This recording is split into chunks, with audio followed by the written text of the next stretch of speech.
You can search our A to Z database for links to different ebooks that are available. We are constantly updating this resource, so as time goes on, your search results may change. I've included the link to search our A to Z title list below, so you can click on that link and search.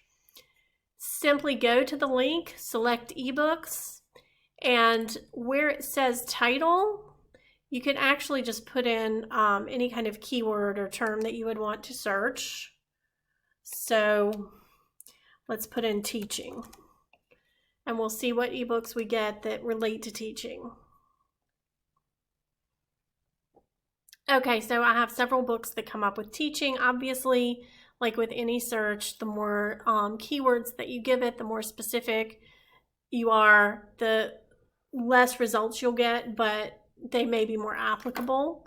I may want to consider doing a search for education to get different results, because this is just looking in the title and finding that word. It's anything, any ebook that has that word in the title is what it will pull up.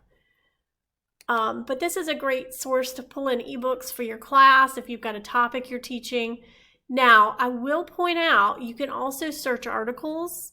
You're not going to get the same results that you would get in a database because we're uploading things to this A to Z list. A database is going to be a better search for articles, but you can do that here and see what you come up with. You may find something great. You can search journals here as well. You can search by title. So that's how to use the A to Z list. As I said, we're constantly updating it, so search results may change as time goes by, but it's a great place to get started, especially if you're looking for ebooks to bring into your course or link to an ebook from your Blackboard course. This is a good place to get started. Hope this helps.